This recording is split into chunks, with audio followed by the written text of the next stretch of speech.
Hello, thank you for joining us, dear Bend Film audience and filmmakers. Um, my name is Celine. I'm head of programming at Bend Film, and thank you for watching Alaskan Nets and joining us for the Q&A with filmmaker Jeff Harasimovich. Perfect. I've just been practicing before we started recording. All right. So I'd like to start with what your connection is to Metlakatla in Alaska. You are a local filmmaker. You live in Bend. How did you connect with your subject? Yeah, I actually kind of stumbled across it. I'm a kind of diehard sports fan, love sports films, sports period, anything sports, love it. And was on ESPN a number of years ago and kind of stumbled across this photo essay about this place called Metlakatla, Alaska. And what caught my attention was the fact that A, there was only one native reserve in all of Alaska. Kind of thought that was unusual. I thought there'd be more. Two, that commercial fishing was so popular, especially at the high school level where kids even as early as 4 or 5 years old, actually are out commercial fishing, trying to make a living for their families. And then three, the part that I found kind of most fascinating was the fact that basketball was this religion of sorts in this kind of small native community, and was just completely surprised, like most people down south, it's Eskimos, igloos, sled dogs, but no, it was basketball in kind of this rural native village. So I was just completely hooked by it, and needed to know more. So I reached out to the community, and the rest is history.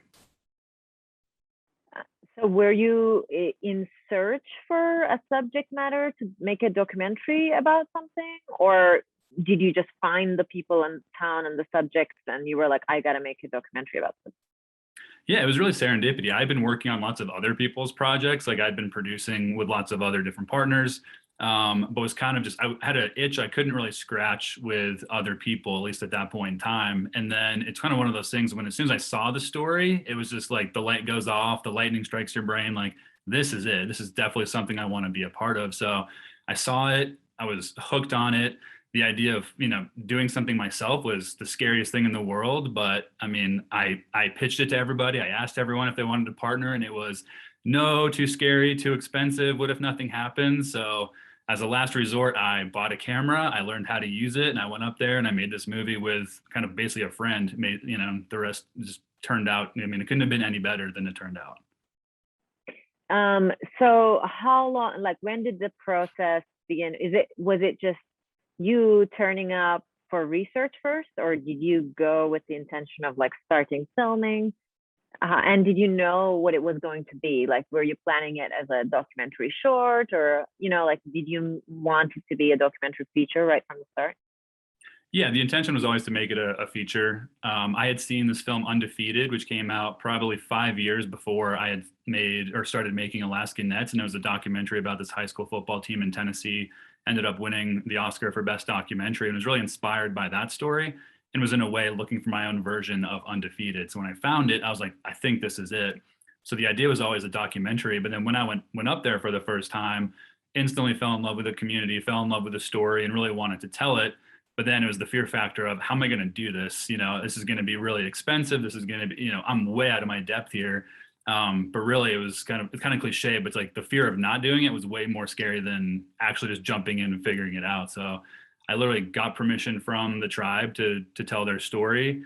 Had an amazing kind of serendipitous partnership with Alaska Airlines. That's the only way I was able to make this film, and then just stuck with it. And at every stretch, it was like, do we offload now? Do we bring on editors? Do we just put shit out the door? And every time it was, nope, you got to keep going. You just got to finish this film yourself. And we did. How long did it take you overall, and how often, how frequently, and for what purpose exactly, like, did you decide to make the trip each time? Yeah, so the first time I went up there was in the spring of 2017. That was kind of my first scouting trip and kind of just getting acquainted with the town. I think I took three more kind of like just getting to know them trips throughout the spring and summer. And then once I got permission and a full go, then the first production trip was in September of 2017.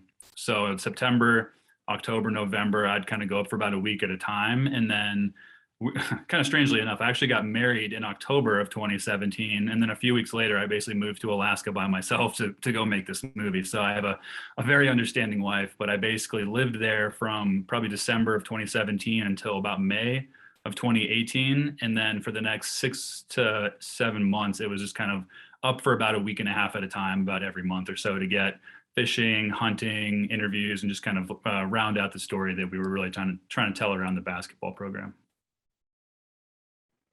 So you really built the relationship, so like for a good stretch of time, and then they kept like telling you, Jeff, you got to come to film this. We're doing this now. Come along, film it. Is that how it, like, how did your relationship and connection with them evolve, and did it change over time? I'm always curious when a documentary is made over several years, like how does your relationship evolve with every. Yeah, I mean, it's a very small community, maybe probably 1,000 people or so, but it's an island. There's nowhere to go, there's nowhere to hide, and it's pretty insulated from the outside world. So when a new person shows up, I mean, I'm also like a white person, I'm an outsider that everyone's like, he's not from here.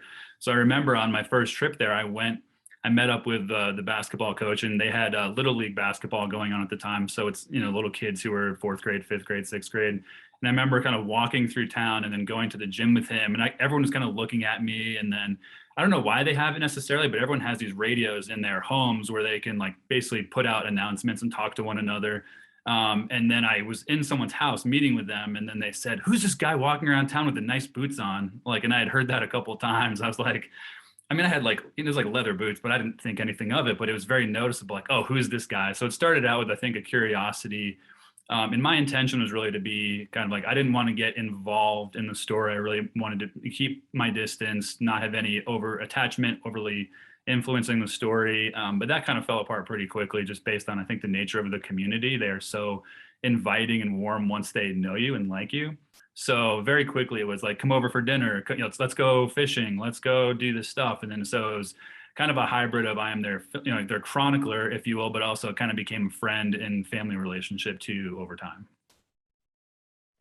Yeah, I was wondering about that. You must have developed like a place and role as part of the team, because you traveled with them to the games as well, right? So how was your approach to filming? I was going to ask, like, are you like just following like a fly on the wall method, or are you saying, could you do that again for me, or could I get this, could I get access to here, like how does, and the interviews, like, is it all like just on the go? Yeah, almost all the interviews. I mean, the masters were kind of like sit down, like after the fact, but for the most part, everything was very organic, very on the fly. Like, hey, could we borrow you for a few minutes today? We just want to talk. So it was very organic, and that was kind of the intention of it. I think it goes back to the beginning. I didn't want to be a disruption. I didn't want anything to feel staged or phony. And I was also just thinking, I mean, these are like kids too. And the moment you ask them to do something, they're kind of like, they clam up and they start trying to be something that they're not. And that was never the intention. It was just to kind of capture that. And you've seen the film, I hope the intention is, it should seem like we're not there. Like, they are truly acting like themselves. They are not putting on any artifice or, look for the camera to look a certain way. It's like, they're just raw and real. And that was always the goal. So I think we got really lucky from, the highs of high and the lows of low in terms of what happened, but it was very organic in terms of how we did it. So I mean, the story that like feels to me like almost like a brilliant script leading up to this one moment, but because it's a documentary, you are aware that they could drop out of the tournament at any moment, and you like go to the end. Like, what was your like time frame? Were you anxious along with them, like psychologically? How were you envisioning? Like, what part of you was like, it's them, it's the documentary, like how is this all gonna work? Because like so much feels at stake for everyone involved, including you. Yeah, it's funny, kind of to jump ahead to the end of that question. My partner's wife, I mean, all of our families were, like incredibly nervous about just how much we had invested in this project. Like, we basically put all of our money into making this film. We were away from our families for an incredibly long time. And I remember as soon as after they won the championship, spoiler if you're somehow watching the Q&A after, but after they won, we go home, and my wife said, next time, or my friend's wife said, next time, let's not bet on high school boys basketball. But it really just was like an example of how much we had invested in them. And again, I think, at the beginning of the project, I kind of had an idea in my head of what I wanted the story to be. And then, as life unfolds and your story unfolds, as a way, you're kind of like rewriting it in your head every day based on what's happening. So in my head, I always said if they got to the championship game, win or lose, like I'd be okay. I could tell a good story from that. And then once they started losing, I was like, oh man, like this is could have been so great. And then they come back and won, and then it was just all bets were off. I mean, there's a lot of great slash terrible footage of me like crying under the stadium after the game, and it was so emotional based on how much we had invested to tell the story and to become kind of part of the community. So it was a really cool experience. It kind of merged our world with theirs in the process of making it. How did the editing process go? I'm always curious with these long-winded projects. Were you editing every time you came home? Like, did you know like this is definitely in, or was it a big dump at the end and figuring out the story at the end? It was a big dump at the end, and that's because we had no intention of actually editing ourselves. It was kind of like from the beginning. I had actually no intention of shooting this myself, but I pitched it to every filmmaker I knew, and they're like, "Oh, it sounds great. Give me $400,000, and I'll go shoot it for you." And I'm like, "Well, I don't have $400,000, so let me try something else." And that ultimately led to me shooting it with my partner Ryan and his partner. And then same with editing. It was okay. Well, let's find somebody to edit this. And it's like, okay, we can edit it, but it's going to cost you, $170,000. And it's like, well, we don't have $170,000, so let's edit it ourselves. And then so it really was a constant process of no one's going to help us for nothing. So yeah, of course we're going to have to do it ourselves. And so it really was when we finished shooting, we started editing, and then it took probably a year to go through everything because we had almost 400 hours of footage that we were trying to distill down to two. So it was okay, here's like the 25-hour version of the film, here's the 16-hour version of the film. So yeah, I mean, one day I'll put out a director's cut that's a full day that people can just sit down and watch a day in Metlakatla. So, but yeah, it took quite a while to do it. So you didn't get any, like, other than these partnerships, you didn't get any funding as you were going, like making teasers and applying for this and that. You didn't get any help. Well, going back to the beginning, it's Alaska Airlines is kind of like a partner on this project, and we have some exciting things to kind of share in the future that are not shareable yet. But basically, like I remember as I was coming home from kind of my last scouting trip in Metlakatla, it's like I desperately want to do this, but I'm so afraid of the cost, and travel is going to be probably the most prohibitive part of that. Just knowing how much it's going to cost to send me and my team back and forth. And then when they start traveling in the season, you're flying every week, basically all over Alaska. So that was going to be so expensive. So I remember flying home kind of defeated, and then I picked up a magazine, and in the magazine there was this origin story of Alaska Airlines, and it was talking about how they were founded to connect Native communities in Alaska to the outside world. And I was like, well, it's kind of interesting because that's what I want to do. Like, I want to help tell this Native story and bring it to the world to help showcase this unique community. So I found their marketing team and just reached out to them, and I was like, please, like, this is an amazing story, and it totally falls in line with the ethos of your brand. And they're like, you know what, it does. Like, and they hooked us up with travel that allowed me to say yes to making the movie. So without them, I would definitely not have been able to do this. But then, yeah, once we made the teaser, we had a number of offers for financing, but I think a lot of people, we were talking to a number of people in Hollywood, and I think they were taking a little bit of advantage of the fact they knew that we had invested all of our money in this. So the offers were fairly predatory in nature of like, well, we can give you a little bit, but we want all of it or most of all of it. And we had risked and gambled too much to selling out's not the word, but it felt like we had already gone so far by ourselves that to offload that close to the perceived finish line was just not the right decision for us. So we just said no, thank you, and we were fortunate to have some amazing friends and family who kind of helped us with the last little bit. But yeah, it really was us against the world in a way. Oh, true. Do it yourself project.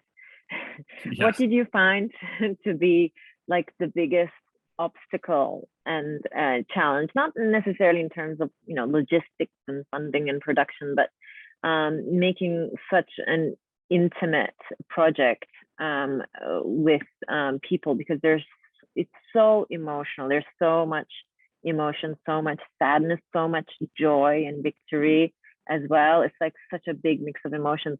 What was the biggest, like, interpersonal, I guess, I'm curious, for a filmmaker, challenge of it all? I think it really came down to representation. Like, obviously, this community and all of its people have really said, like, here's our lives for better or worse. Like, you're going to see some really great things, and you're going to see some really bad things, and maybe bad things we didn't anticipate talking about or obviously having take place with death. But they were very open with it. There was never really a door closing in our face, which kind of surprised me. I thought with so many personal things, we might find more people pulling away at really vulnerable times. But in fact, in those times, it almost seemed like they opened up more, which I think the average person would not do. So I think that added a lot of pressure of like, okay, now you've been given this extra level of trust and responsibility with our most vulnerable selves. Like, don't mess this up. And they didn't say that, but that's what I felt. And I remember when we went to go show the community before anyone, before Santa Barbara, before anyone else saw it, that was by far the most nervous I had ever been, certainly with the project and maybe ever. Like it was, I'm going to an island. If they don't like it, I'm not going off the island. So like, I really hope it goes well. So I think that was the hardest part was just, it was hard in a way, but it made you want to do really well for them. So if that answers your question. And what were their reactions? That was amazing. Like it was kind of tough because obviously COVID has messed with a lot of things the last couple of years. And, we had finished a film in the spring and that's when COVID was kind of breaking out. So we were going to rent out a theater in Ketchikan, which is the nearby town, so they could see it in a true theater environment, but that obviously got nixed with COVID. And then there was kind of this ongoing conversation of when can we show you guys? And then eventually when there's kind of a lull in COVID, we decided to take the film to their longhouse, to the island. And we kind of brought in this 30-foot screen and kind of, theater projector and sound and set up their own little, basically makeshift movie theater in their longhouse and showed the entire town over the course of a weekend of just kind of like cycling people in and out. The reactions were incredible. And honestly, the first screening was the most nerve wracking because it was basically a private showing for the father of the person who died in the film. Cause he didn't want to watch it with anybody else, which I could understand. So he was going to be the very first person in this community to see the film. So that was, as far as like pressure and anxiety for me, about as high as it gets. And I will not swear on your Q&A right now, but after it, he came over and gave me a hug and shook my hand. And then he walked over to one of his best friends and said, that was effing awesome. And then it was like, okay. So then everything else was fantastic. And it was a lot of emotion and, but it was great. And that was a super rewarding part of it.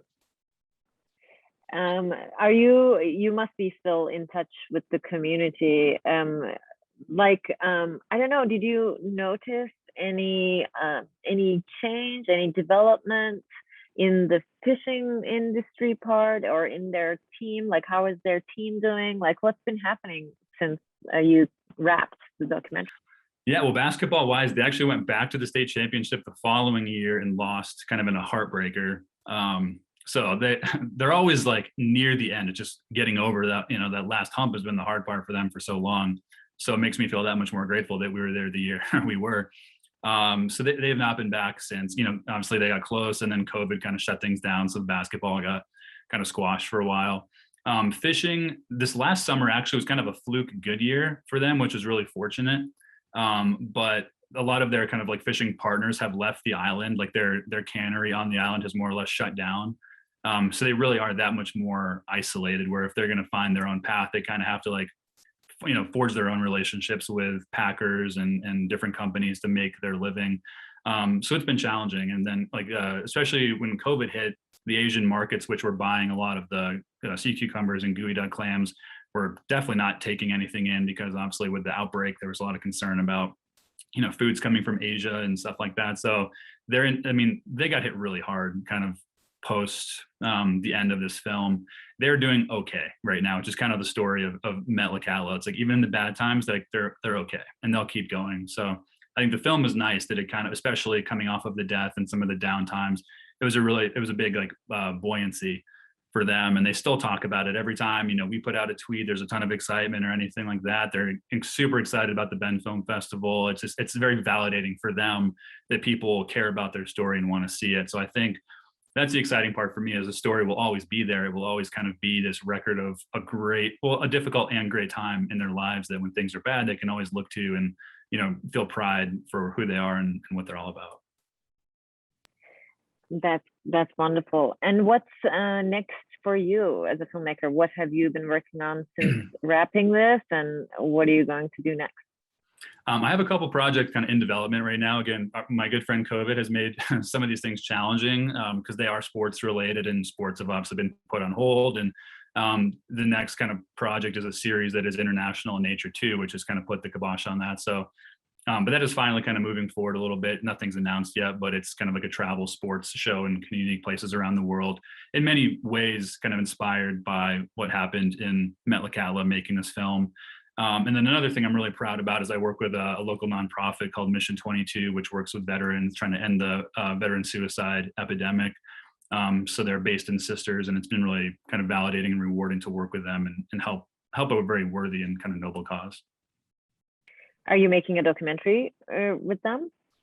It's telling lots of stories kind of the veteran community and just the challenges they face coming back from war. Obviously right now is a really challenging time kind of with the, post Afghanistan and what's happened there. A lot of vets are kind of questioning themselves and the role and the loss that they experienced over there. So being able to work with an organization like Mission 22 to kind of tell stories of hope and inspiration to help push through, dark times and difficult times.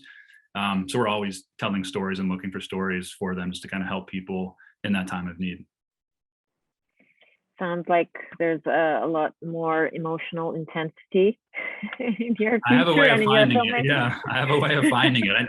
Maybe they'll catch up with me one of these days, but I find it it's different. Like I'm not sure if you know, but I used to work in kind of like Hollywood, as they would say. Like I worked in LA and New York on bigger films, and for the kind of companies that most people would be like, oh, why would you ever leave? But it was soul crushing in a way. It was draining, and just being able to work in the documentary space with real people and real stories, it's different. There's a connection you feel with these people, and they become friends, and you root for them. It's not just a character, it's a person.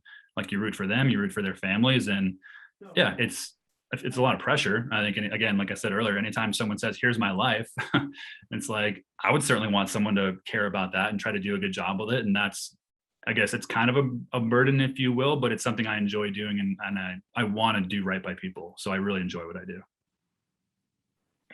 That's wonderful. And you're also one of the producers for The River Runner, which is also in competition in the environmental outdoor category. So congratulations on that too. Thank you. You've been busy. It's also a very wonderful film. Mm-hmm. Thank you so much for doing this, having this conversation with me. I loved your film so completely. As you know, I wrote to you about it, and I'm sure the audience have loved it too. And yeah, thank you so much, and good luck, best of luck for whatever you'll do next. Thank you so much. Really appreciate it.